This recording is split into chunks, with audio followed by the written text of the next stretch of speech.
a parte técnica. E o que que eu vou fazer? Eu estava explicando para as meninas. E agora temos um rapaz, então eu não vou mais falar só empresária. Se eu falar, Rogério, é porque é força de linguagem, tá? Não, não se Tudo preocupe, bem. esteja incluído. E eu percebi, então, aqui, como eu falei com a Gislaine, e muitas de nós, a gente fica muito preso ou no futuro ou no passado. Como é que a gente percebe isso? Se eu estou muito ansioso com o que eu quero pela frente, eu estou muito no futuro. O meu cérebro comece a perceber que tipos de verbos vocês mais usam. Nossa, eu só vou ficar bem quando algo acontecer. Vou fazer tal coisa. Eu não consigo me conectar com o presente. E se eu estou muito numa espécie de nostalgia excessiva, numa depressão, eu fico sempre no passado. Então, as doenças relacionadas à ordem de tempo são depressão passado, ansiedade futuro. E eu venho percebendo isso muito, muito. É uma coisa que eu também tive que alinhar na minha vida. Que a impressão que eu tinha é que sempre estaria bom se ou quando acontecesse algo. Eu vivia no futuro. Então, que exercício que eu vou fazer com vocês agora? Primeiro, eu preciso que vocês entendam como é que vai ser a visualização, tá? Sabe barraca de acampamento? Todo mundo aqui já deve ter visto ou em filme ou já acampou. A gente faz a barraca e a gente coloca alguns fios de sustentação nessas barracas, ok? Então você coloca, monta a barraca e você crava os fios na terra, que são aqueles que vão segurar a barraca armada, beleza? Então, quando eu fizer a visualização com vocês e eu falar para vocês puxarem um fio e prenderem no chão, é essa visualização que vocês têm que fazer. De como se fosse um fio, vocês são a barraca e vão estar firmando esse fio em algum lugar. Quando eu pedir para vocês mentalizarem algo, é sempre a primeira coisa que vier na cabeça. Não é para racionalizar. Quem já fez exercício já sabe que não pode pensar. É a primeira coisa que vem na cabeça. E aí, quando eu tiver a resposta, a gente vem e volta a conversar. Alguma dúvida? Hum. Vou começar então. Vamos lá. Pode todo mundo fechar o olho, por favor. E eu vou querer que vocês se visualizem como se vocês fossem essa barraca. Vocês estão hoje, agora, parados exatamente no lugar onde vocês estão. Ao lado direito de vocês, vocês vão ter um fio que vai andar e vai ser pregado no chão. Esse fio leva para o passado, do lado direito. Nesse momento, vocês visualizem um fio para o lado esquerdo. E ele está sendo pregado no chão e ele é o futuro. Agora, sem pensar muito, qual é a primeira palavra que vem na cabeça de vocês? Passado, presente ou futuro? Podem abrir o olho. Quem quiser compartilhar, Na minha, compartilha veio o futuro. futuro. Já imaginávamos, né, Rogério? O meu é presente. Perfeito. O meu foi presente também. Gente, quem mais? O meu foi futuro. O meu foi futuro. Ok. Sim, o meu Jaque, futuro também. maravilha. Então, isso é só para a gente entender inconscientemente o que que o cérebro está fazendo. Vocês vão ver isso refletido na frase, nas verbalizações de verbos sempre no tempo futuro. Agora, para quem está no presente, tranquilo, não precisa fazer nada. Vocês já estão aterrados, que a gente chama, tá? Mas para quem está em passado ou futuro, eu peço novamente que vocês fechem o olho. E agora vocês visualizem este fio puxado para o lado esquerdo ou direito, passado ou futuro. Alguém que vocês gostam muito vai estar pegando este prego que está prendendo, tirando ele da onde ele está enterrado, e ele vai mudar a posição para onde vocês estão, exatamente nesse lugar, e vão pregar este prego neste lugar, que é o presente. Então, o fio vai sofrer o deslocamento da direita para o centro ou da esquerda para o centro. Mentalizem essa imagem e podem abrir o olho. Agora, não vou mais falar sobre isso. Esse movimento do inconsciente já foi feito. Com o passar dos dias, acho que quem já fez sabe que isso precisa de um tempo para o sistema acomodar. Mas o que que eu fiz? Eu disse literalmente para o cérebro o que ele deveria fazer em termos temporais. Com o tempo, não, talvez não seja só isso que resolva, obviamente, a gente tem crenças internalizadas de uma vida inteira, mas já vão sentir amenizar os sintomas de ansiedade de futuro, que a maioria de nós está sempre no futuro, tá bom?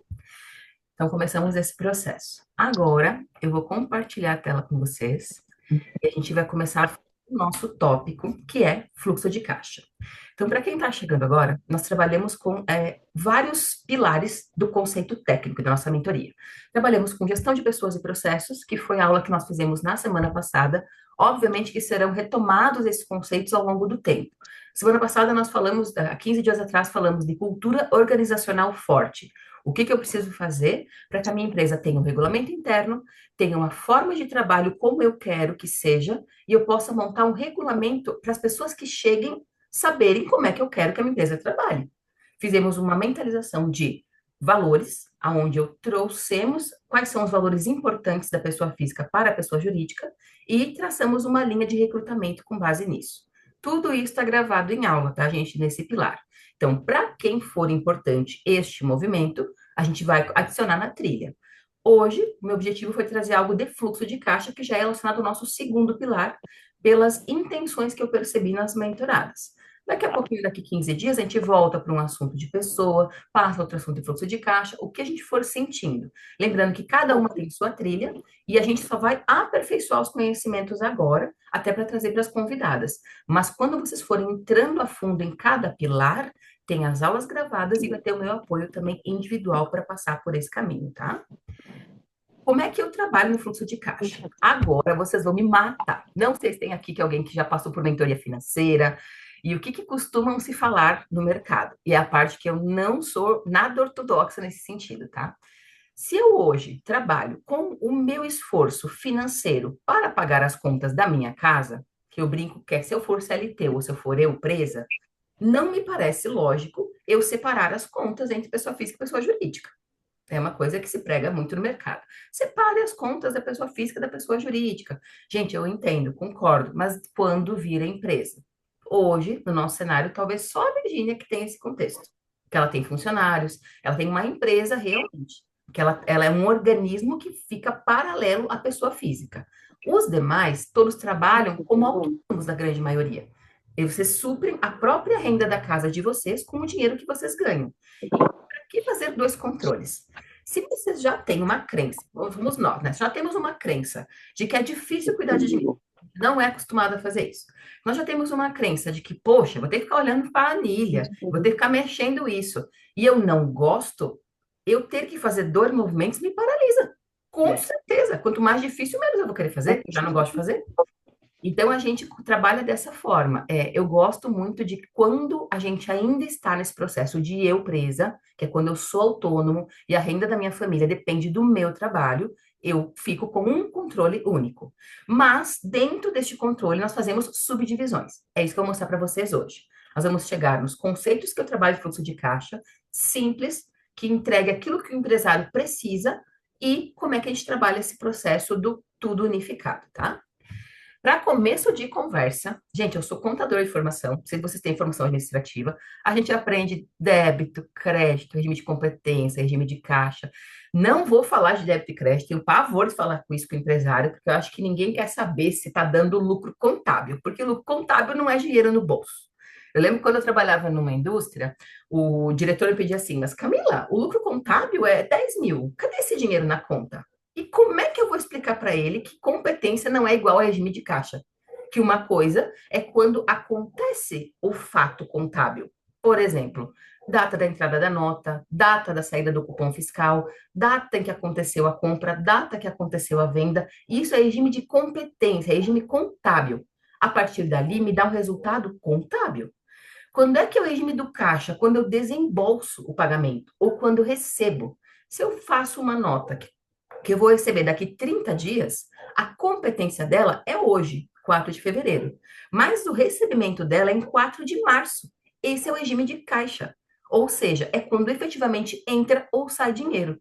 Eu não tenho como fazer uma contabilidade para o regime de competência, porque é o regime legal exigido, e querer saber quanto é que eu tenho dinheiro. É impossível, são conceitos diferentes. Então, com tudo isso que eu fui vivendo ao longo dos anos, eu percebi que para nós empresários, não vale a pena eu saber o regime de competência. Deixa que o contador faz isso, ele vai te dar o resultado, vai te dar os relatórios, é uma outra forma de análise. O que eu trabalho na minha mentoria é regime de caixa. Eu quero saber quando entrou, quando saiu e quando sobrou. É isso que me interessa, para saber se eu estou rica ou estou pobre. Aquela coisa. Esse mês tem, esse mês não tem. Aquele mês tem, aquele mês não tem. Estou projetando tudo que eu tenho que projetar e não está sobrando dinheiro, não está sobrando dinheiro para investir. É com base de quando entra ou sai dinheiro. Mas aí nós temos a questão de sair líquido ou sair bruto. Uma nota fiscal, por exemplo, a nota fiscal não seria o melhor momento, mas um cupom fiscal que ele tem por cartão de crédito, ele vai ter um desconto das despesas que envolvem o cartão de crédito. Então, o líquido que eu controlo é o que entrou líquido. Se eu vendi 100 e tem 8% de taxa, por exemplo, eu recebi 92. É 92 que eu vou controlar. Então, eu não quero saber quanto é esses 8%. Isso é a contabilidade que faz a análise dela. Mas eu, como empresário, que estou começando e que eu quero saber se está dando verdadeiramente sobrando dinheiro, eu vou trabalhar com o regime de caixa. Entendido? Alguma dúvida nesse conceito? Vocês ergam a mão e falem, tá? Podem me interromper. Por favor. Não podemos sair daqui sem entender isso. Quando a gente entendemos que vai ser regime de caixa, eu vou trabalhar muito com o conceito de entrada, encaixe e saída de dinheiro, desencaixe. Então, quais vão ser as possíveis entradas de dinheiro na minha empresa? Uma venda, uma prestação de serviço, uma receita financeira, caso eu tenha aplicações, um juro que eu recebi de alguma duplicata, um empréstimo que eu fiz para alguém e eu estou recebendo parcelado. Não foge muito disso, tá? A maioria de nós tem empresa ou tem prestação de serviço. São essas receitas que vão ter. Se tiver alguma diferente, vocês vão elencando e a gente vai tratando cada caso. Mas não tem muito, não foge muito disso aqui. Quando eu falo de desencaixe, é onde eu peço, sim, a maior atenção de vocês. Os pagamentos que eu faço para os fornecedores, de empréstimos, os juros. E quando eu falo a fornecedores, eu abro um leque. Pode ser os que eu compro mercadoria, pode ser os que eu tenho impostos a pagar também, eu tenho funcionários. Aí eu subdivido os meus pagamentos a fornecedores. Quando a gente começa a pensar numa visão gerencial do que é importante para mim, porque eu também não vou dar o beabá de, ai, gente, vamos fazer assim o assado. Cada um vai entender o nível que quer abrir. Se eu quiser só pagamentos diversos, é pagamentos diversos. Eu quiser trabalhar com, eu vou sugerir o que eu entendo que funciona, mas cada um vai fazer o seu movimento, do que entende que é possível, tá? Depois que eu terminar a parte teórica, eu vou lá para a planilha. Vocês vão ver ela na prática, como é que a gente vai fazer essas subdivisões e como que extrai as informações depois. Mas isso serve tanto para a despesa de casa, quanto para a despesa de empresa e quanto para os dois. Então, é aqui que está a grande sacada. Se eu trabalho e eu gero renda para minha empresa e também para minha pessoa física, e eu quero saber o quanto eu desembolso de dinheiro, aqui eu posso criar mais um grupo, por exemplo, chamado Despesas com Casa. Essa é a sacada. Eu não vou ter duas planilhas. Eu vou ter uma planilha com as despesas da empresa nos grupos de conta e um grupo de conta chamado despesa com casa. Depois vocês vão ver na prática que nessa despesa com casa, ali eu abro a subdivisão que eu entender que eu quero controlar. E aí vem os controles da nossa gasto de pessoa física. No meu caso, eu controlo tudo separado. Eu controlo contas de mercado, gastos com salão, gastos com farmácia, gastos com filhos. É uma divisão que faz sentido para mim, mas aí cada um faz o seu.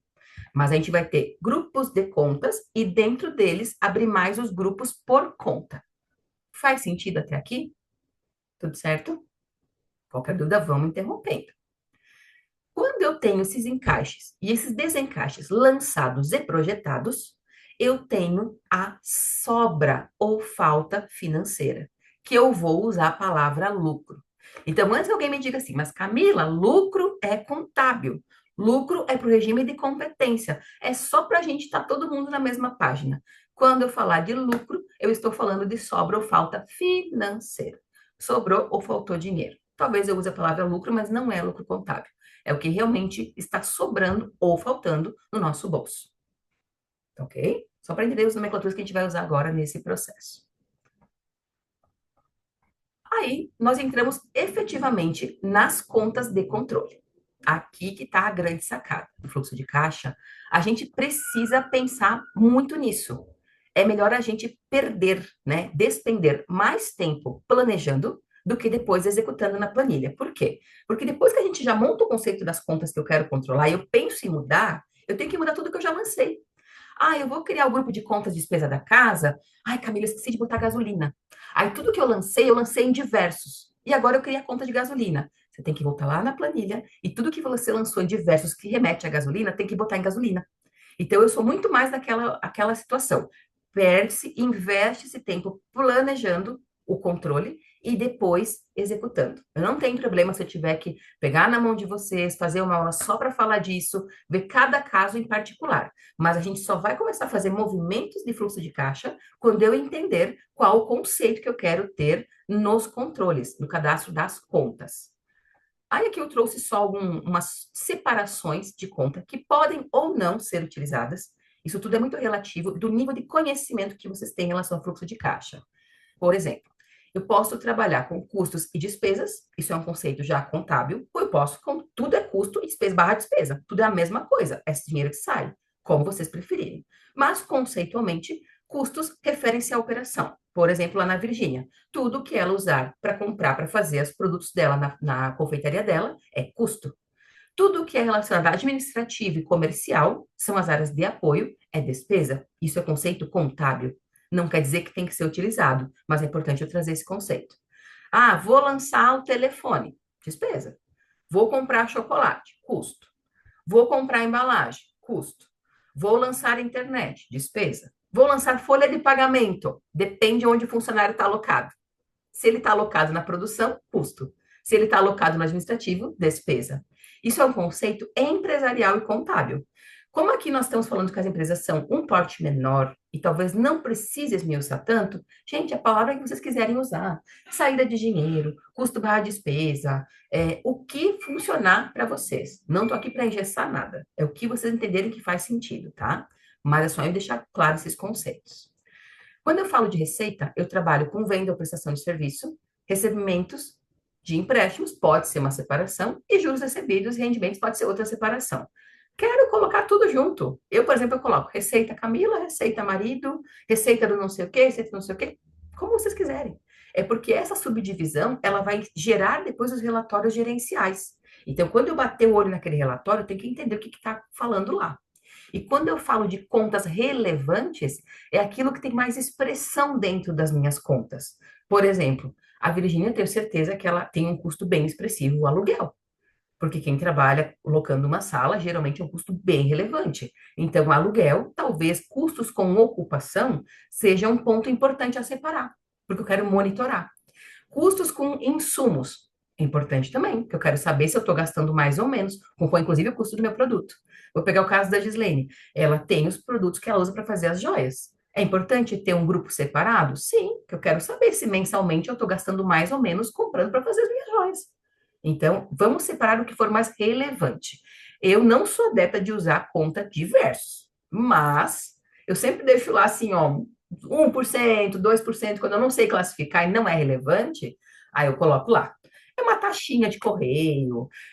Vamos usar sempre assim. Às vezes a gente costuma ser tão minucioso no detalhamento que eu brincava com o meu diretor quando eu estava na empresa. Passa um elefante e você quer pegar o rato. Não quero pegar o rato, eu quero pegar o elefante. Eu não quero, eu não sou adepta. Gente, são conceitos meus, posicionamentos meus, de mais de 20 anos no executivo, em empresas, tá? Porque eu vi muito elefante passar, porque o diretor estava preocupado com o rato. De verdade. Ele estava preocupado em cortar cafezinho e não estava preocupado em quanto que ele gastava mais de matéria-prima porque desperdiçavam na produção. Então, isso é uma coisa que ao longo do tempo eu fui mostrando, fui vendo em todas as empresas que eu trabalhei, já estou em mais de 300 empresas como consultora, que muitas vezes o diretor se apega a crenças. Então, eu lembro, eu disse assim, não, agora vamos fazer um processo para cortar o café.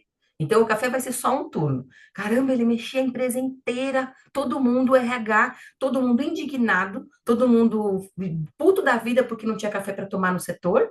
E as coisas que eles gastavam, que quebravam, que não davam olhar, não faziam uma boa negociação com o fornecedor, perdia o desperdício lá na hora da produção. Isso ninguém olhava.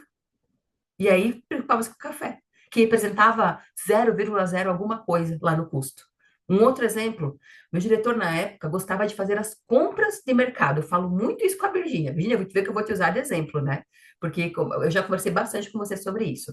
Eu preciso realmente tirar minha bunda. E desculpe as minhas expressões, tá, gente? É que realmente eu sou gente como vocês, às vezes eu me empolgo, tá? Eu preciso tirar minha bunda da cadeira e ir até o mercado se eu posso ter um fornecedor que me entrega. Aí vocês vão falar, ah, mas eu vou pagar 10% mais caro. Beleza, bota na ponta do lápis. Quanto que é 10% mais caro para o fornecedor me entregar? quanto é meu custo hora para eu estar fora da empresa. Comecem a parar para pensar no custo hora de vocês. Vocês vão ver que vale a pena pagar 10% a mais. Vou trazer essa história que quem me conhece sabe que eu já contei. Eu, quando cheguei na empresa, o meu diretor, há 33 anos tinha empresa quando eu cheguei. Quando eu saí, ela tinha quase 40. Ele comprava todos os sábados os alimentos servidos no refeitório. Eu cheguei, eu juro que eu não conseguia acreditar naquilo.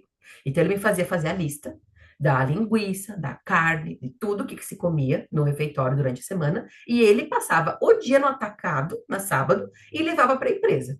O carro dele ficava aquele nojo, aquele cheiro e um monte de coisa. E eu quis ajudar. Eu falei, cara, não é possível. Depois eu descobri que veio do pai dele. O pai dele fazia isso, passou para ele, queria passar para o filho dele. E botando na ponta do lápis, com os fornecedores que entregam, porque os atacados entregam, os fornecedores de carne entregam, não dava 10%, não chegava aqui, entre 10% e 15%.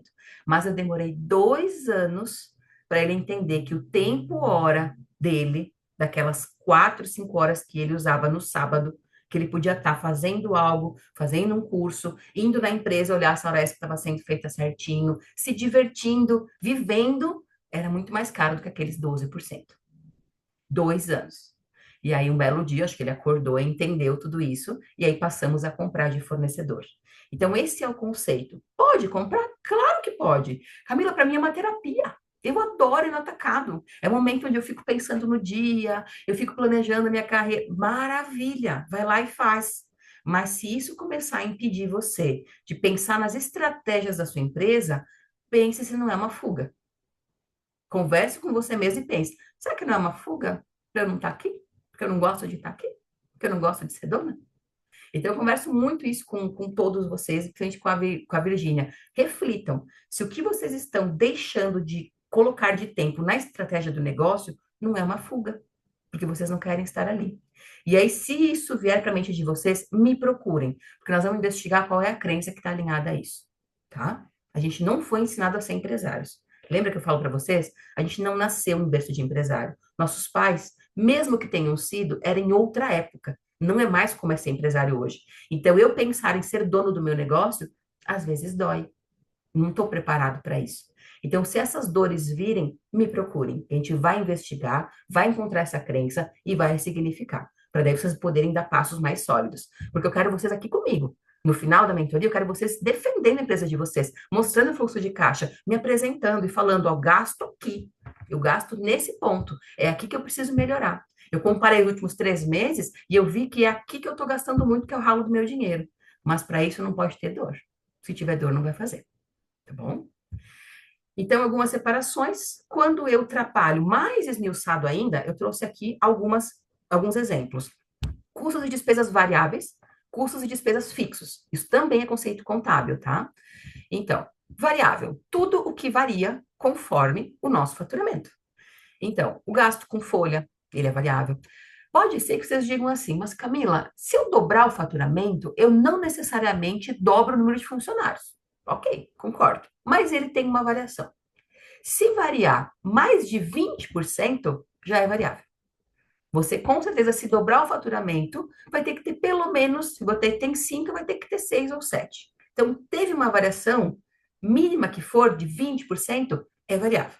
Então, salários, encargos, EPIs, uniformes, insumos, é variável, com certeza. Se você vende, você compra mais. Então, quando eu falo insumos, é tudo que eu compro para produzir meu produto. Ele é variável. Se eu tenho custos logísticos, dependendo do ramo, né? Se eu trabalho com a parte de entrega e tudo mais, variou meu faturamento, eu consequentemente vou ter. Eu tinha uma empresa de alimentação. Quando aumentava meu faturamento, aumentava meu custo com motoboy, porque aumentava o número de pedidos. Então, era proporcional, quase que em 50%, 60% o aumento. Impostos.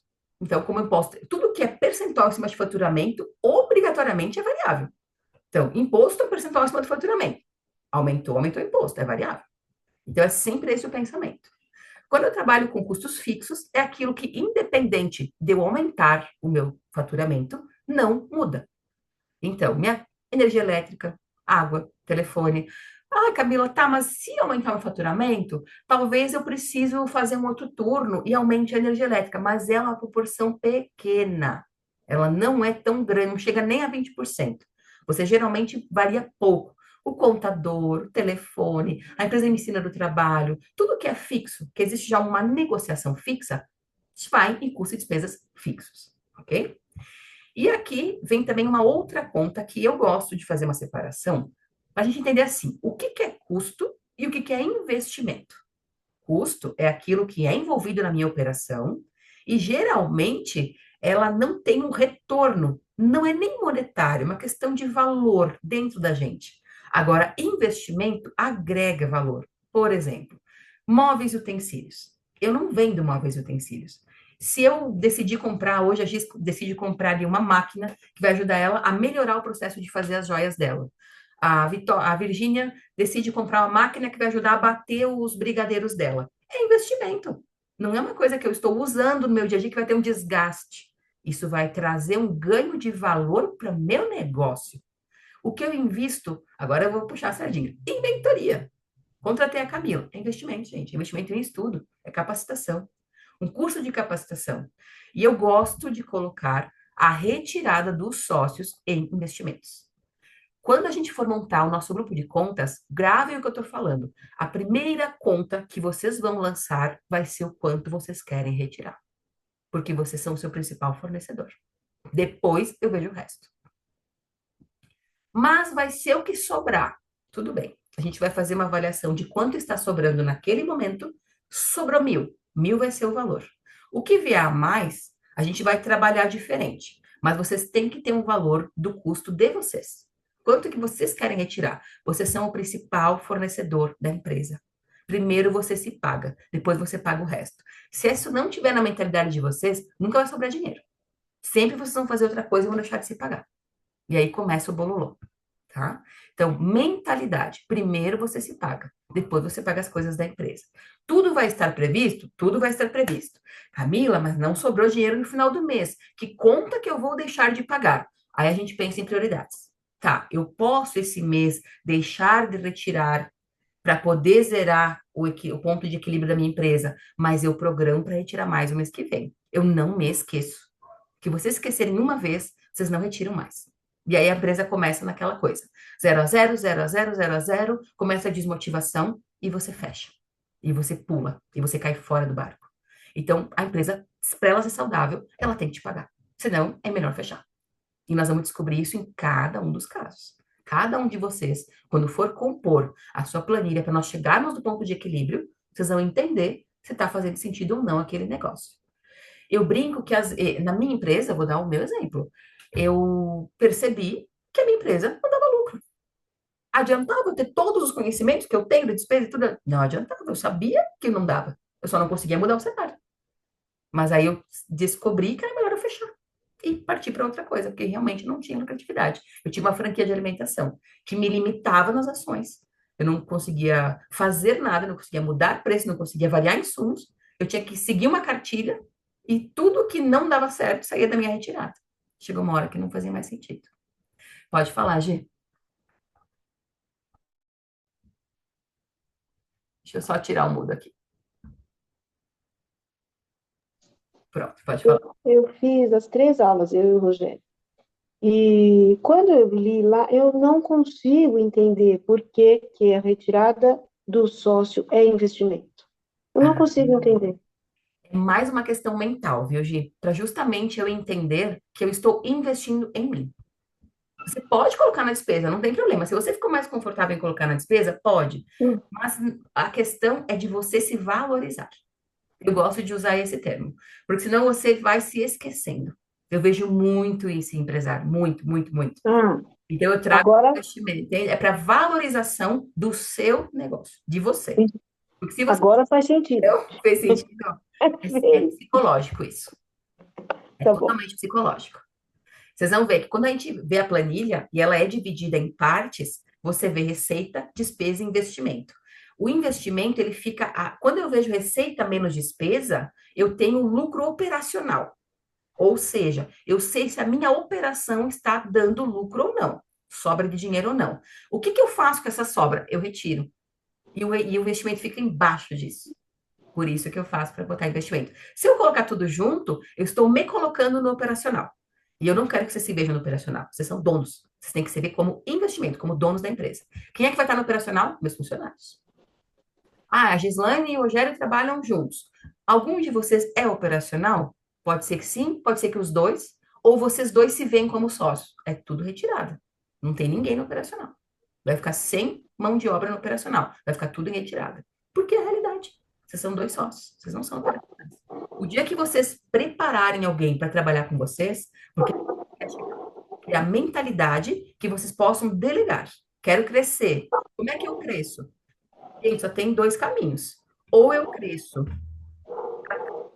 eu delego, começo a delegar e preparar isso para outras pessoas fazerem o que eu faço, ou eu pego e eu vou para o mundo digital, por exemplo, que é onde eu estou hoje, onde eu consigo escalar mais e trabalhar com menos tempo. Só que como eu tenho alguns objetivos pessoais, quando eu começar a escalar a mais a minha mentoria, eu vou precisar de gente para me dar o apoio do financeiro, para me dar um apoio de follow-up com algumas clientes. Então, eu vou também precisar contratar. Então, contratar é uma forma de escalar. Então, toda vez que se escala, a gente começa a colocar nos custos e despesas. Mas a minha retirada enquanto dono vai lá para investimento. Beleza, Gi? Fale, dona Jaque.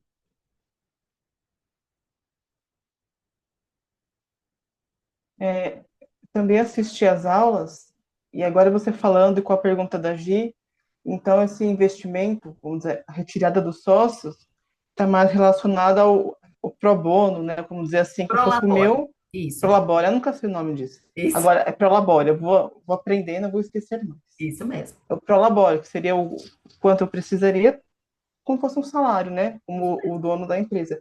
Eu tinha entendido no sentido de crescer a empresa e torná-la saudável a ponto de atrair investimentos. Como a gente investe, sabe, em ações mesmo? Sim, sim. Eu tinha pensado neste sentido. Mas Ah, aí seria mais empresas grandes, né, para exato. fazer Daqui a isso. pouco você vai fazer sentido para você. Se você vai trabalhar com um plano de contas único e a Jaque começa a ter sobra financeira, ela vai ter rendimentos, que você pode colocar numa aplicação, investir em ações, enfim. Aí você vai lançar lá no grupo de receitas, juros recebidos, rendimentos financeiros. Mas isso é o que entra para você. Agora, o que que você retira para a Jaque? Qual é o prolabore da Jaque? Ele fica lá em investimento. Por que que é importante a gente definir um valor de prolabore? Porque o que passar deste valor vai ser ou colocado num fundo de reserva ou reinvestido. Se eu fico só esperando, não, se sobrar dois, eu tiro dois. Se sobrar 10, eu tiro 10. Cadê o pensamento da empresa, da continuidade dela nesse momento? Eu estou pensando só no meu bolso. Então, eu começo a ficar com Sim, um pensamento de uma empresa que não vai ter perpetuidade. Porque uma empresa, para ela ser perene, perpétua, a gente acaba vendo todos esses pilares em todos os cursos de liderança que a gente faz. Tem que trabalhar com reinvestimento. Foi o que eu coloquei aqui. Então, eu sei quanto eu preciso retirar e eu sei que o que sobrar durante o ano, eu vou reinvestir. Beleza, mas Camila, sobrou 10, eu decidi que eu vou tirar 5, então 5 vai para reinvestimento? Vai. No outro mês sobrou 15. 5 eu vou retirar e vai 10 para reinvestimento. É muito. Então eu posso jogar 5 para reinvestimento, eu defino um limite, e esse 5 ele entra como retirada, não entra como prolabore. Essa seria a diferença. Vamos ver se a gente conseguiu captar. tá. Prolabore é o valor fixo, é como se fosse o salário. Retirada é o que está além do reinvestimento ou da minha reserva que eu vou querer fazer. Aí é o que sobra. Geralmente, numa empresa maior, a gente retira no final do ano. Vocês devem ter ouvido falar. Não, olha, eu retiro meu Prolabore todos os meses, X 1.000 reais. No final do ano, eu faço distribuição de lucros. É outra coisa. Aí, realmente, eu atendi todas as necessidades da minha empresa, eu guardei a minha reserva de reinvestimento e ainda assim sobrou. Aí eu distribuo para os sócios. Ou eu reinvisto, ou eu guardo. Aí eu tomo uma decisão em relação àquele dinheiro. Mas ele não é o meu prolabore. Então, o que eu quero que vocês foquem é: o prolabore tem que ter um valor fixo e vai estar em investimento. Vou definir também um valor para reserva? Posso, já posso definir, isso eu já sei, já faz parte do meu mundo. E aí, o que passar disso, de tempos em tempos, cada 3 meses, cada 6 meses, cada ano, eu retiro. Porque aqui também, como a gente trabalha com conta de pessoa física e jurídica junto, entendo que pode ter reserva de emergência aqui envolvida. E se eu precisar usar, quanto que eu posso tirar a reserva de emergência? Vamos pensar que aqui eu também crio uma reserva de emergência. Aí vocês vão falar, aí vem aquelas perguntas, né? Gente, o que eu tô falando é sempre o que eu ouço, tá? A reserva de emergência, se tudo tá dentro da mesma conta bancária, como é que eu vou saber? Separa. Se você não tem um controle apurado, que eu tenho 15 mil reais na minha conta e que eu sei que 5 é o meu prolabore para retirar e 10 vai ficar acumulando como reserva, então meu limite para eu gastar é ficar sempre com 10 positivo, ok? Se não tem esse controle, troca, cria outra conta. Hoje em dia tem contas digitais, manda para o Nubank, manda para o C6, faz alguma coisa, mas tira da conta, tira da sua visão. Porque tem gente que não tem ainda domínio financeiro, controle, equilíbrio emocional para poder lidar com o financeiro. Tira dos olhos. É a melhor dica que eu dou para vocês. Quem não tem controle emocional para lidar com o dinheiro, tira o valor da reserva dos olhos, porque vai gastar. Isso é gatilho mental. Então, vamos trabalhar também nessas crenças, tá? A gente costuma, eu falo muito com você sobre permissão do universo, sobre nível de prosperidade, do quanto que eu me contento, do quanto que eu fico satisfeito com aquele rendimento, e parece que se eu tô vendo um valorzinho a mais, eu já tenho que gastar aquilo. Então, muito cuidado. Se vocês suprirem todas as necessidades da empresa de vocês, o Prolabore, a reserva de emergência, o valor de reinvestimento, e ainda assim sobrar, beleza. Mas se não tiver sobrando tudo isso, separa a conta e deixa lá, que vocês vão usar. Eu venho com essa mentalidade desde pequenininha, viu, gente? E eu lembro que eu já tive um restaurante lá no Rio Grande do Sul, quando eu morava lá no Sul, e a gente fazia o quê? A gente fechava 15 dias no final do ano o restaurante. E aí eu pensava, a primeiro ano, como é que eu vou pagar? Pronto, e descabelava. Dezembro era um movimento bom, então todo o excedente de faturamento eu usava para pagar o funcionário e fechar a empresa. E às vezes tinha que tirar do bolso.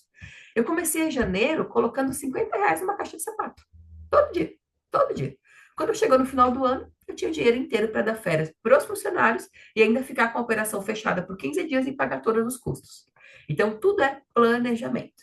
Eu sei que as pessoas não gostam de ouvir essa palavra. A gente participa dos workshops ali na rede e vê que a mulherada, quando começa a falar de planejamento, elas começam a sair pela tangente, porque é um assunto que dói, porque tem muita crença envolvida na gente em relação ao planejamento.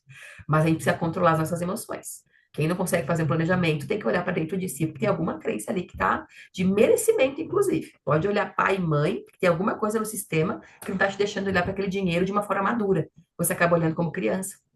Então, você tem alguma ferida para olhar lá atrás que não está te deixando enxergar o dinheiro como ele realmente é. A Jimmy, eu vou até falar, né? A Jimmy falou algumas coisas que ela ouvia quando era pequena, né? Dinheiro é sujo, dinheiro isso, dinheiro aquilo. Vão gerando crenças. Então, ali pega até a dica para quem tem filho agora. Muito cuidado com o que vocês falam sobre dinheiro para o filho de vocês. Porque se meu filho vem para mim e pergunta assim, mãe, eu quero comprar um brinquedo. E eu falo toda para ele, a mãe não tem dinheiro, filho. A mãe não tem dinheiro. A gente ouvia direto isso. Não era por mal. É porque nossos pais não sabiam o que que isso significava. Eu posso crescer com uma crença dizendo, puta, eu vou ter que, minha mãe não tem dinheiro. Então eu vou ter que fazer dinheiro nessa vida. E aí começa aquela busca frenética por dinheiro. Então, vamos aprender a ressignificar. Se uma criança te fala, mãe, quero um brinquedo. Filha, neste momento não dá. Quando for possível, a mãe compra. Mas tá tudo bem. Então, não fala de escassez, não fala de falta de dinheiro, não fala que não é possível, dinheiro é sujo. Menino, tira a mão desse dinheiro que isso aí tá sujo. Gente, vocês não têm noção do que isso causa de crença nas pessoas, nos adultos. Eu costumo brincar que a mãe falava sempre assim, mas não morreu. Beleza, não morreu. Mas tá lá cheio de dívida, cheio de problemas com relacionamento, cheio de crenças. Então, a gente não morreu, mas tá com um monte de coisa para curar. Então, essa questão do não morreu, ela tem que ser muito repensada. Isso já é do passado. Minha mãe, gente, ela tinha 70 anos quando eu fui mãe. Então, são gerações muito distintas da minha, né? Ela veio para ajudar com meu filho e ela vinha com tudo que ela tinha de crenças da época da mãe dela. Então, ela chegou aqui com a faixinha com moeda para colocar no bico do meu filho, né? Então, assim, eu tive que falar para ela, são gerações e construções diferentes. Não morreu, Camila, não morri, mãe. Tô aqui, mas tô cheia de coisa que eu tô tendo que me curar. Cheia de crença que eu tô tendo que ressignificar. E não é culpa dela. Ela foi muito melhor que a mãe dela, muito, infinitamente. Só que eu não consegui aprender a significar com o meu cérebro imaturo da forma correta. Mas agora, enquanto adulta, é um movimento que eu busco fazer, para que eu não passe isso para os meus filhos. Eu não quero que eles tenham as mesmas crenças que eu tive. Certo? Na parte da separação, posso seguir? Aí vamos para a terceira, seguir vendo. E aqui eu vou falar muito só a parte de vida, para pensar na questão cadastral, que é como eu falei, é o esqueleto do processo. Aqui, quando eu já tenho os cadastros feitos, Eu só tenho uma pequena orientação. Esse aqui são mapas mentais que norteiam as aulas que eu gravei, né? Então, esse mesmo mapa mental, ele também tá como anexo da aula. É só você baixar que ele vai estar em PDF, tá? Mas a aula em si fala tudo isso. Quando que eu lanço? Quando foi pago ou recebido? Volto para o conceito. Controle por regime de caixa. Paguei energia elétrica. É naquele dia que eu lanço. Ah, Camila, lancei vencido. Não tem problema. Mas vai lançar quando pagou. Não quero saber quando ela gerou. Quero fazer quando você paga. Porque o nosso resultado é apurado pelo regime de caixa. No final, vai me dizer se está sobrando ou faltando dinheiro. É isso que eu quero que vocês entendam que é o importante para vocês. Para mim, lucro, enquanto empresária, é ter dinheiro na conta. Não é ter lucro contábil. Isso é outro conceito, é outra coisa. Quando é que eu lanço os que vão acontecer? Porque nós Ah, vamos começar a falar de projeções. desculpa, deixa eu só perguntar um Fala. negócio rapidinho, rapidinho. Eu não vou colocar, quando eu for me planejar aqui, eu não vou colocar a data de vencimento do negócio. Eu vou colocar o dia que eu paguei. Exatamente. Você vai lançar na planilha a data que você pagou, não a data que você lançou ou recebeu a conta ou vai vencer. Como você vai projetar, por exemplo, você recebeu energia elétrica. É. Você vai Uhum, projetar para o dia 20 de fevereiro. Você vai lançar no uhum. dia 20 de fevereiro, beleza. Não conseguir lançar no dia 20. A data de pagamento vai ser dia 21. Ou a minha planilha, ela faz por data de pagamento. É isso que norteia ela. Então, tudo Tá. bem, você bota lá para 21. Ele vai ficar vencimento 20, pagamento 21. Ah, O tá que bom. vai nortear é a data de pagamento. Tá. Obrigada, desculpa. E aí, e o que que é legal? Quando a gente for projetar o que vai acontecer, é para a gente ter uma visão futura de como é que vai estar o meu mês. Então, a Vi, por exemplo, ela vai lançar tudo lá. O aluguel no dia 5, a energia elétrica no dia 15, a água no dia 25. Não recebi ainda as contas, mas eu já tenho um histórico de quanto é esses valores. Uma água, ela não varia muito. A energia elétrica, ela não varia muito. O aluguel não varia nada. Então, vocês vão ter esse histórico. Se eu, Camila, não tem o histórico. A gente lança 2 meses e tira a média. Esse vai ser o histórico de vocês. E vai refinando com o passar do tempo. Mas eu vou projetar tudo. O que que vai fazer lá na planilha? Depois eu vou abrir a planilha para vocês, tá? Eu lanço só com data de vencimento. Quando é que eu boto data de pagamento? Quando eu pagar. Mas com aquela data de vencimento, eu já consigo enxergar várias visões. A principal visão que eu quero que vocês vão ter é dentro do mês. Se eu vou ter dinheiro para pagar dentro das datas. Uma visão de curto prazo. Se hoje é dia 4 e porventura eu tenho folha de pagamento amanhã, dia 5, eu tenho aluguel dia 8, eu tenho água dia 12, eu tenho energia elétrica dia 13, é tudo junto. Meu Deus, vocês vão olhar lá no fluxo e vão ver que vai ficar vermelho. Dia 13 não vai ter dinheiro para pagar luz. Aí você vai dizer, nossa, agora eu vou ter que pagar luz atrasada. Aí você pega e passa para o dia 15. Quando você projeta tudo na planilha, você antes, já no dia 4, já sabe que não vai ter dinheiro no dia 15. E aí você começa a tomar ações antes. Não deixa o problema chegar. Gente, meu diretor ele falava isso e eu fico na minha cabeça. Eu trabalhava em Arujá, tá, gente? Então ele falava assim: Camila, não deixa o problema sair da Dutra. Resolve quando ele está lá na Dutra, não quando ele chegou na porta da empresa. Então usem isso. Não deixa, resolve lá na rua. Não resolve quando ele está na cama de vocês. Porque daí é tarde demais. Aí vocês às vezes não têm nem poder de barganha para entender o que eu tenho que deixar de pagar. Olha só, se de repente eu consigo uma negociação com a minha imobiliária. Ah, o aluguel, olha, deixa eu te falar, eu não vou ter dinheiro dia 8. Eu posso pagar dia 20? Cara, às vezes você consegue. É um fornecedor, eu fazia muito isso. Olha, eu não vou conseguir pagar teu boleto dia 8. Eu posso colocar para o dia 22? Sabe que informação que está passando para o teu fornecedor? Que você é organizado. E você está se organizando. Porque ele vai entender que você está entendendo o dia que você pode pagar. Outra informação que isso gera. Conta de luz e conta de água, vocês podem mudar a data de vencimento. Vocês sabem disso, né? Vocês podem ir lá no site mudar. Então, a primeira coisa que eu fiz, quando eu peguei a minha operação, eu olhei as contas e eu vi, oxe, tudo dia 8, dia 5, entre 5 e 10 já tudo? Não. Então, eu já fui lá, Enel, conta de luz dia 25. Agora eu quero, quando que vence o imposto Simples Nacional? Dia 20. Quando que vem de INSS e vence o FGTS? Dia 20. Então, dia 5, que é dia de folha de pagamento, dia 20, não botem nada. Deixa todo o resto 12 dia. Eu gosto muito de jogar para a última semana. Dia 27, 28. Camila, que dia que eu vou lançar a minha retirada? Quando você perceber que tem folga financeira. Geralmente, a gente se retira no final do mês. Porque daí você entrega tudo o que aconteceu, você usa o seu dinheiro da retirada para capitalizar a empresa. Então, às vezes, não entrou o dinheiro hoje, que é sexta, mas segunda-feira vai entrar o dinheiro acumulado no final de semana. Então, você vai usando o seu dinheiro para se capitalizar. Aí você retira no final do mês. Infelizmente, essa é a maior realidade, gente. Aí que vem a vantagem de ser CLT. O funcionário vai receber muito certinho, dia 5 e dia 20. Mas você não tem data. Essa é a real. Se coloquem com prioridade, coloque-se no fluxo de caixa, mas não esperem que vai ser na data que vocês imaginam. O ideal é que vocês já tenham as contas antecipadas da pessoa física. Então, se eu recebo no dia 28, era essa data que eu retirava, que eu já use para pagar as contas antecipadas do mês que vem. Porque a próxima retirada vai ser só dia 28 do mês que vem. É importante estar um mês na frente da pessoa física. Senão, vocês vão se embololar. Vai se enrolar, não vai conseguir pagar física e nem jurídica. É a dica que eu já dou. Capitaliza, faz um pulmão para que o dia 28 deste mês de fevereiro seja para pagar as contas do mês que vem. Certo? Porque se vocês deixarem para o dia 28 do mês que vem, as contas da escola do filho que vence dia 10 vão estar vencidas. E talvez dia 10 você não consiga retirar. Então, a pessoa física tem que estar sempre um mês na frente. Senão, o negócio bota a cabeça no travesseiro e não consegue dormir. É assim que funciona. A Virginia está voltando a cabeça.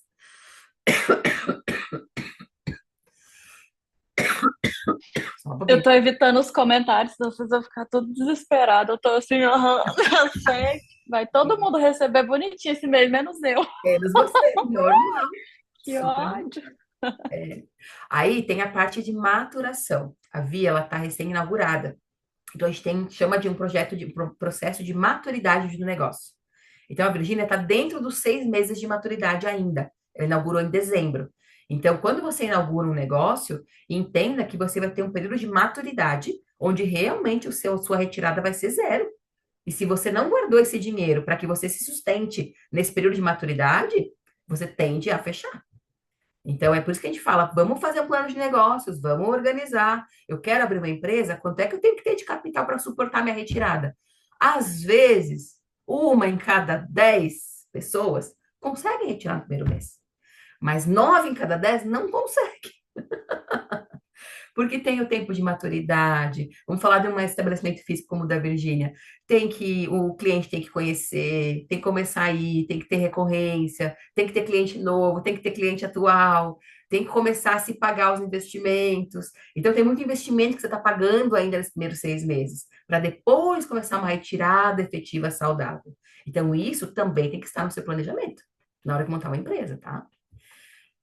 E a gente fala, então, a gente vai falar mais, vejam aula sobre previsão, sobre tudo que a gente provisiona. O que é importante? Como é que eu tenho meses de alta e meses de baixa? Eu tenho que entender a sazonalidade do meu negócio. Quando eu for projetar minhas receitas, qual é o mês que ela tem um boom? Qual é o mês que ela tem uma queda? Eu preciso prever isso. Geralmente, na área de alimentação, ela tem um boom em dezembro e uma queda em janeiro, dependendo do nicho, né? Se é um nicho de, por exemplo, se é uma empresa em Salvador, cara, lá é cidade turística. Lá o boom dela é no verão. Mas aqui em São Paulo, queda. Férias, queda. Então, o que a Virgínia vai ter que prever? Ela vai ter que ver que ela tem uma sobra de faturamento em dezembro, não usar, guardar, até porque ela vai pagar 13º, né? Novembro e dezembro. Mas ela vai ter que ter um pulmão, porque janeiro é o BO. De janeiro, geralmente tem queda na alimentação aqui em São Paulo. E aí, janeiro, você também é um mês que tem que regularizar pendências fiscais do ano. Senão você desenquadra. Tem mais isso. Se você não pagou o Simples Nacional durante o ano, chegou em janeiro, pode desenquadrar. Então, janeiro, além da pessoa física já ser bem complicada, a jurídica também é. Então, vamos fazendo um pulmão. Eu lembro que eu aprendi com o meu diretor, gente, ele tem ensino médio, mas ele me ensinou tanta coisa. Tudo que eu falo para vocês, eu vivi na prática. Eu aprendi em faculdade, aprendi. Mas o que eu vivi na prática não se compara ao que eu aprendi em faculdade. A gente fazia férias coletivas, era uma indústria. Ele sempre falava assim, começava agosto, eu tenho 5 folhas no final do ano. Não conseguia entender o que estava falando. Eu tenho 5 folhas no final do ano. Eu falei, me explica o que é essas 5 folhas, que eu não via isso na faculdade. Se em novembro, dezembro, eu tenho o 13º, eu tinha o abono, que era um outro benefício que o sindicato dava, era um salário a mais, e eu tinha também as férias. Eram 3 folhas a mais, realmente, no final do ano. Então, eu tinha que trabalhar até agosto para gerar um pulmão, porque em novembro e dezembro eu tinha 5 folhas em vez de 3. Então, eu lembro que a gente já começava a se movimentar em agosto, para que tudo desse certo no final do ano. Então, muito cuidado. Lembrando que se eu fechar, se a minha empresa for sazonal e eu fecho, tiro férias, eu também não tenho uma receita completa em janeiro. Então, se a Gi decide viajar ali com o marido dela no final do ano, a Jaque também, em janeiro você não vai ter receita, muito pouca. Então, é por isso que é importante que eu falo, vamos montar uma esteira que ela me dê uma receita mais contínua. Então, Gi, vamos fazer alugar o veleiro. Beleza. Quando é que o veleiro é alta? Quando é que é a baixa? Quando é que a joias é alta? Quando é que a joias é baixa? Então, eu posso, inclusive, criar contas de receita separada por nicho. Quanto que o veleiro me representa? Quanto que as joias me representam? Eu monto o fluxo de caixa por segmento. E aí eu consigo entender dentro do segmento quais são os altos e baixos e como é que aquele resultado fica em cada mês. Vai ser lindo de ver esse fluxo. Lindo mesmo. Muito bacana. Na Jaque também. Então, Jaque, as suas massagens. A Jaque trabalha com massagens, com terapias e com a venda de aromaterapia e os óleos essenciais. Qual que é o pico de cada um? Cria contas de receita por nicho. A Virgínia só tem um, então ela vai ter uma só receita que vai ter um monte de altos e baixos. A Virgínia trabalha com o iFood. O iFood, ele paga toda quarta-feira. Tem meses que você tem 5 quartas-feiras. Então, você pega o calendário do ano que vem, desse ano, e você olha, que meses que eu tenho 5 quartas-feiras? Se eu não me engano, acho que geralmente março é um mês. Aí você projeta um valor maior. Qual que é a média do valor de repasse do iFood? Ah, R$ 2.000. 2.000 a mais. Nesses meses que você tem sazonalidade maior, é quando você toma decisões que você precisa tomar. Demitir, dar férias, fazer estoque de fornecedor. É nos meses de sazonalidade alto, não é no baixo. Tudo isso pode ser planejado. E não deixar, novamente, não deixe os problemas chegarem na cama. Corrijam eles lá na rua. Não deixa lá na Dutra, não deixa dentro da empresa. Tudo é planejado. Eu lembro, Cami, são 4 a 5 desculpa. meses no ano do iFood, né? Já te passa a palavra, já. Então, eu pegava e já projetava esses meses.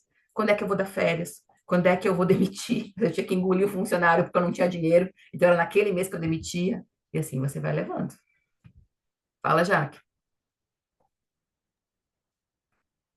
Você falou da massagem, falou de tipos de, né, de ter várias planilhas de faturamento para segmentos. Só contas. Lá nas contas de receita, É você isso que eu ia. coloca contas separadas para cada ramo. Isso.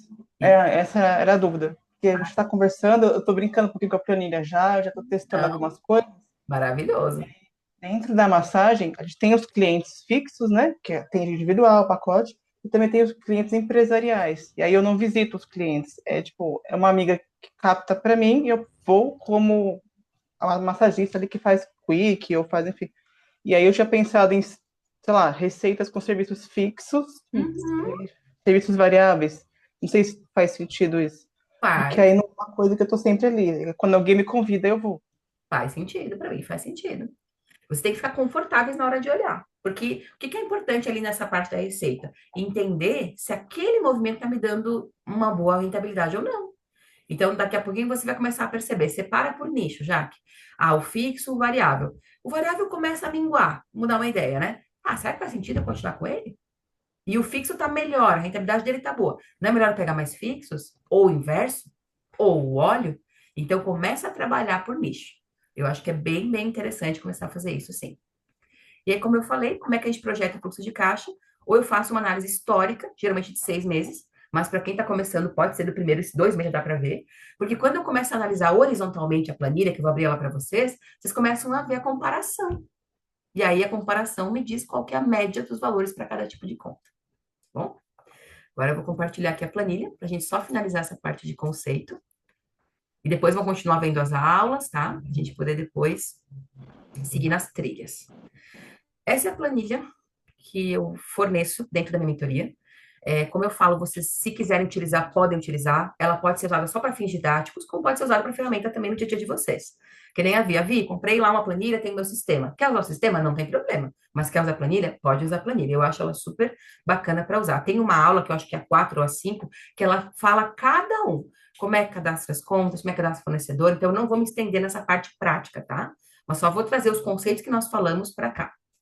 Então, vai ter que cadastrar fornecedor, vai ter que cadastrar cliente, vai ter que cadastrar projeto, tudo isso está nas aulas, tá? Quando eu falo de tipo de receita, é aqui que tem a separação. Cada campinho azul escuro, ele vai ser uma divisão no relatório gerencial. Então, aqui que é importante vocês separarem o que vocês querem enxergar. Aqui entra aquilo, Jaque. Receitas variáveis, receitas de serviço fixo, receita com venda de não sei o quê, receita com palestra. Então, cada campinho desse azul escuro vira um grupo de receitas, que você pode abrir aqui embaixo. Ah, aqui eu quero saber receitas fixas, com reiki, com massagem, isso e tudo mais. Você abre, mas na hora do relatório gerencial, ele te mostra só o azul escuro. Esse aqui tem relatórios auxiliares que te mostram depois aberto pelos subtítulos, vamos dizer assim. Mas os relatórios gerenciais macro, eles são baseados no que é azul, tá bom? Então, aqui vocês vão começando a pensar. A ideia é vocês começarem a rascunhar. Essa planilha já vou mandar no grupo para vocês, assim que terminar a aula, para vocês começarem a abrir e começar. Tem que ver a aula da planilha, tá? Porque ela tem até um negócio de desbloquear ela. Tem que ir lá nas propriedades dela e desbloquear. Tá tudo isso numa aula também. Então, vejam todas as aulas antes de vocês irem para a planilha. Opa, comecei a mexer com a planilha. Se eu não me engano, é a aula 5 ou 6. Abre a aula junto e começa a mexer junto com a planilha. Mas é bom vocês começarem a entender os conceitos para pensar como é que eu vou subdividir as minhas receitas. Quando eu falo de gastos, aí é aquilo que eu estava falando para vocês. Esse aqui foi baseado, esse modelo que eu mando para vocês, foi baseado numa empresa que eu tinha. Então, a Virgínia pode usar, por exemplo, esse modelo aqui. Ele separa com custos variáveis, ocupação, serviços, pessoal, impostos. Aí eu quero colocar aqui do lado os gastos com casa. Então, eu crio, aí eu valho o amarelo escuro, tá? Tudo que for amarelo escuro vai ter uma subdivisão nos relatórios. Eu vou avaliar o gerencial a partir deles. Por isso que é importante eu ter grupos de contas que façam sentido no que eu quero controlar. E aí aqui eu tenho também os grupos de investimentos, que é o nosso 2.9 aqui, que vocês podem ir jogando para trás, para frente, mexer como vocês quiserem. Então, aqui, quero trabalhar só com custos da empresa, por exemplo. Só mudar aqui. Que custos da empresa que eu vou querer controlar? Urina, que eu uso para fazer entrega, enfim, aquilo que vocês quiserem controlar, mas que seja possível controlar. Que na hora que eu for lançar, eu consiga lançar separado. Aí eu vou trabalhar com falo que se vocês quiserem controlar tudo junto, não tem problema. Vocês vão criar um grupo desses só para as despesas da casa. Mas no final, na hora de eu verificar se deu lucro ou prejuízo, se sobrou, se faltou dinheiro, a gente avalia tudo junto. Porque vocês geram renda para tudo ao mesmo tempo. Essa que é a sacada. Eu não vou ter duas planilhas. A não ser a Vi. Se a Vi não quiser, ela pode, inclusive, colocar dentro dos custos da empresa dela mais um grupo chamado Despesas da Casa Vi, que é a parte que ela contribui para a casa dela. E aí ela coloca lá as despesas. Caso ela não queira, ela vem para os investimentos e ela só coloca o valor de retirada. Aí como é que ela vai controlar essas retiradas? Numa controle à parte dela. Aí ela faz o controle dela de como é que aquele valor que ela está retirando vai contribuir para a casa dela. Aí ela só coloca lá nos investimentos o quanto que ela vai retirar. Certo, gente? Certo, senhora. Aqui eu vou mostrar um fluxo de caixa mensal, só para vocês terem uma ideia daquilo que eu estou falando. Ó, quando você criar as suas receitas, todas as subdivisões lá dos azuis escuros vão estar aqui, ó. Receita com produto por 3 meses. 40, 40, 45. Opa, variou 5 mil em março. O que aconteceu? A gente vai avaliar despesas, saídas, custos da empresa. Acabei de mudar o nome, ó, senão ia ficar aquele nome que estava lá. Despesa com serviço, despesa com pessoas. Opa, eu adoro fazer essa avaliação horizontal. Se eu gastei com pessoal 8, 9, 8,5, 9,6, não, teve mais gente? Entrou mais gente? Aqui você consegue ver o que está acontecendo em cada mês. E quando eu projeto, chegue neste movimento aqui, ó. Verde ou vermelho. Verde ou vermelho. Então, nós vamos pegar um mês como referência. Querem trabalhar fevereiro? Pega a planilha, lança tudo o que for em fevereiro. Tem que ver a planilha. Quando vocês lançarem tudo o que for daquele mês, vocês vão ter a seguinte informação. Tudo que der aqui como... esse total de saídas é o ponto de equilíbrio de vocês. É por isso que eu falo que é simples da gente achar ponto de equilíbrio. Não é aquele bicho de 7 cabeças que vende por aí. Se você lançou tudo que você gasta, você projetou tudo aquilo que você quer tirar, você projetou as suas reservas de emergência, você projetou 1/12 lá do quanto vai ter 13º, o seu ponto de equilíbrio está pronto. Ah, 24 mil reais? Beleza, 24 mil reais. Eu sei que eu preciso ter de entradas 24 mil, senão a empresa não sustenta. Simples assim. É esse exercício que eu quero que vocês façam. Tem que colocar tudo. E aí não tenho todos eles. Coloco só o valor que eu já imagino que é. Bota o que você sabe que é. Não tem problema. para um primeiro exercício, tá valendo. É para começar a exercitar. Então, lá eu jogo os custos que eu tenho em média da minha empresa. Se eu sentar aqui com vocês 10 minutos com cada um e pedir, ó, quanto é que é disso, quanto é que é daquilo, vocês já vão ter o ponto de equilíbrio de vocês feitinho. Pode falar, Gi. Tá mudo. Diga. Você está me vendo? Sim? Tá? Eu parei com a televisão para poder ver letra maior, que estava muito ruim. Tá Ô, bom. Camila, é Camila, né? Isso. Camila, me entenda uma coisa. Nós estamos começando agora esse Aham. negócio da Gi, né? Uhum. Então, ela comprou forno, comprou alguns equipamentos e tal. Eu lanço tudo isso, muito embora ela está pagando isso. Eu costumo lançar, quando é equipamentos, Rogério, em investimentos. Eu Vai fiz ficar uma tudo nessa conta. planilha muito superficial, né, de entrada e saída, Aham. né? Então, eu sei o quanto... Cadê o papel? Eu sei o quanto tem... eu ia até mandar ela para você dar uma olhadinha. Na verdade, assim, você vai ter duas opções, Rogério. Ou você continua com a sua, com os conceitos que eu estou passando. Mas se você quiser migrar da sua para essa, também dá. Aí você não tem muito. Não, não. Mas essa você vai me dar, essa planilha? Claro, eu vou mandar no grupo já. Ela É. faz parte. Então, eu tenho assim, ó, em dezembro, dia 30 de dezembro, o valor que ficou em estoque não, né? Ela está com uma dívida de 1.695, Tá. Ok, então ela porque pagou. ela só investiu. E todo investimento eu coloquei lá. Perfeito. Então você vai colocar. Você vai jogar nos grupos.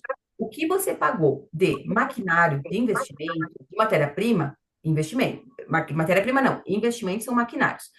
Quando eu falo de insumos, vocês compram a cerâmica para fazer a joia, né? Ela vai Sim. aqui para, de insumos, pode chamar de insumos de matéria-prima, do que for. É um outro grupo. Grupo de insumos é uma coisa, grupo de investimento é outra. Investimento é o que agrega valor ao negócio. É um maquinário, é investimento. Coloca o valor da parcela mensal em cada mês. Janeiro, fevereiro, Tá. março, abril. Aí você joga também. Quanto é que eu costumo gastar com argila, com o produto matéria-prima de vocês? É 1.000? 1.000.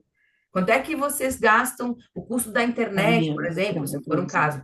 Internet, 100. Quanto que é a retirada de vocês? 5. Quando você começa a projetar tudo isso, ele começa a ficar assim a planilha, ó. Ela vai começar a ter valores Mas ali eu estou de batendo. conta, Ela não está pegando. e aí o total vai ser o ponto de equilíbrio de vocês. Espera um pouquinho que deu tute aqui. Você pode repetir esse finalzinho, Camila, por favor? Vocês não se preocupem em lançar as receitas. Agora vai a dica do exercício. Não lancem as receitas por enquanto. Lancem só as despesas. Por quê? Porque elas são as mais complexas. Primeiro tem que pensar nos cadastros. Eu quero que vocês vão aqui nos tipos de gastos e separem do jeito que vocês querem ver. Eu quero ver os gastos da casa, eu quero ver os custos da empresa, eu quero ver com o serviço. Eu já vou mandar esse modelo pronto para vocês se inspirarem. Ah, Camila, dá uma olhadinha como é que tá. Manda lá que eu dou uma olhadinha para vocês. A gente marca na próxima semana, faz um refinamento baseado nessa moldagem, tá? Para vocês verem. Eu quero ter. Não tenho pessoas. Isso aqui não faz sentido para vocês. Porque vocês não têm mão de obra. Então, saca fora, deleta. Façam o que faz sentido para vocês. Aí vocês vão fazer as despesas. Façam só as despesas. Aí tem a aula onde eu mostro como é que lança. Vocês vão lá em lançamentos, lançar títulos a pagar. Vai incluir, então vai ter que cadastrar as contas, tem que cadastrar o fornecedor, tudo isso já está lá em aula. Aí vocês vão começar a lançar. Lancei aqui, por exemplo, uma retirada do sócio. Ó, o primeiro, eu sempre falo que o primeiro tem que ser esse, né? R$ 10.000. Lancei aqui o pagamento do investimento do maquinário lá da G. Virgínia comprou a geladeira, parcela de R$ 1.500, coloca lá no dia que tem que pagar a parcela. E vão lançando, só lança, não precisa fazer nada, só respira e lança. No final, vocês vão tirar esse relatório, que automaticamente ele já sai, que é o fluxo de caixa mensal, e vocês vão chegar nesse movimento aqui. Ele automaticamente, você lançando dentro daquele mês que você está lançando, ele já cai para o mês de competência aqui. Aí vocês vão ver, por exemplo, vou lançar fevereiro, vocês vão ver quanto que deu de despesa em fevereiro. Não precisa nem faz as projeções que vocês souberem. No caso da Virgínia, energia elétrica, aluguel, projeto o que vocês quiserem projetar. Quem não tem projeção, lança só o que já tem na mão. E aqui vai dar o ponto de equilíbrio. Ah, eu preciso ter de entrada 10 mil reais. Esse é meu ponto de equilíbrio. Beleza. Agora eu pego isso, depois a gente vai fazer junto, tem até uma aula sobre isso, e eu traço metas de venda em cima disso. É 10 mil? Beleza. 10 mil líquido. Para eu vender 10 mil líquido, quanto é que eu tenho que vender bruto? Porque tem taxa de cartão e antecipação e tudo mais. Tem que vender 12. 12 mil eu tenho que vender por mês. Quanto por semana? 4. Não, 3. 3 mil por semana. Quanto por dia? Divide por 5 dias. E aí você começa a diminuir, a definir metas e diminuir o tempo delas. E aí começa a ficar uma coisa mais empresa, organizado. É que eu estava falando com a Jaqueline nessa semana, né, Jaque? A gente começa a se ver como empresa, não é deixar o vento levar a gente. Então, aqui, para mim, o fluxo de caixa, ele entra como um divisor de águas na mente, porque você começa a se enxergar como empresa. Tirei lá uma horinha, gente, é uma horinha, duas por semana, de verdade. Ela é muito fácil de lançar, desde que você seja organizado. Você pega todas as notinhas, tudo que você pagou, pode ser depois que você pagou, para começar o movimento, e lança. E aí vai chegar num valor. Eu quero que todo mundo chegue nesse valor. Eu não sei qual é, vocês vão saber. Esse valor é 10, é 15, é 20, é 40, é 100. E aí você chegar nesse valor. Chegou nesse valor, a gente refina junto. É isso? Tem mais isso, tem mais aquilo. No mês de novembro tem ajuste de aluguel. Planeja o ajuste de aluguel. Esse mês eu tenho que pagar o IPTU. Planeja o IPTU. Então, planeja tudo que for sazonal. Chego no valor da despesa. Esse é meu ponto de equilíbrio. Se a minha geração de receita estiver abaixo, eu já estou no prejuízo. Se a minha geração de receita estiver acima, eu vejo o que eu faço com o que sobra. Vai virar reserva, vai virar reinvestimento? O que eu vou fazer com esse dinheiro? Então, é ali que começam as tomadas de decisão. Seja para reinvestir, ou seja para falar, gente, tem que vender mais. Tem que cortar a despesa aqui. Não vou conseguir pagar. Mas pelo menos você está enxergando, está tendo um rumo. Tá vendo se aquele negócio está fazendo sentido? E não assim, ó, o vento? Não, né? Não é assim que funciona. Eu mandei a planilha para você. E agora, e o estoque, como é que eu faço? O estoque, controle de estoque, eu tenho uma outra planilha, uma outra aula, viu, Rogério? Se você Ah, quiser. tá. Ela é um módulo de estoque e compras. Aí eu já pode olhar as aulas também, tá? Vai, quanto mais vocês verem, melhor. Você trabalha com cálculo de giro de estoque, coloca na planilha, define um ponto de equilíbrio e ele já faz depois o pedido automático. Já fica uma coisa bem mais automatizada com a contagem. Mas é um Tá. outro. Então, gente, entendido? Sim. Dúvidas? Mesmo que surjam dúvidas, vão vendo as aulas. Eu peço que vejam todas elas. Tudo que eu estou falando está lá. Ah, Camila, não entendi direito o que falou aqui, que nem vocês falaram lá, não tinha entendido. Fala no grupo, me chama no privado e vou tirando as dúvidas. O objetivo é que daqui 15 dias, quem estiver focado neste pilar de fluxo de caixa já traga pelo menos um movimento acontecendo. De 15 dias de fevereiro, como é que foi? Se conseguir projetar o mês todo de fevereiro, mesmo que não tenha acontecido, a gente já começa a olhar a projeção. E aí começa a trazer números para nossa cabeça. Então, a Virgínia, quanto que a Vi tem do ponto de equilíbrio da loja dela? Quanto é que tem que gerar de receita? Aí, no teu caso, Virgínia, quando você entrar com o valor que entra do iFood, por exemplo, você vai entrar o valor líquido aqui. Não vai entrar bruto, que o iFood é um sócio seu, né? É 27, 30% que ele te come. Então, não adianta eu olhar o que eu faturei no iFood. Faturei 1.000, mas eu recebi 300? Não adianta nada. Eu quero saber o 300. Aí nós vamos começar a ver. Por que só entrou 300? Nós estávamos olhando com a Virgínia. Porque ela deixou todas as promoções ativas.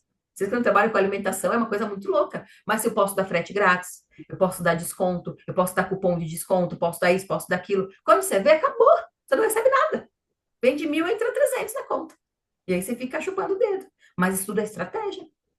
Então, a Gislaine, vocês, por exemplo, qual vai ser o canal de vendas que vocês vão fazer para vender as joias de vocês? Vai ter investimento para isso? Vai ser tráfego pago? Tem que botar aqui o custo do tráfego pago. Qual o custo que eu vou ter? Então, tudo que diminuir a minha receita ali, bruta para líquida, tem que colocar como despesa. Fala, Jaque. No caso da venda dos produtos, acho que pode ajudar até a agir, não sei. Eu vendo com maquininha, né? E aí a questão das taxas, eu coloco em despesas financeiras ou você recomenda que eu já calcule isso e já coloque a receita, tipo, Eu gosto de subtraindo? a receita com quem entra no extrato. Esquece as taxas agora. Esse taxa é o rato, não é o elefante branco.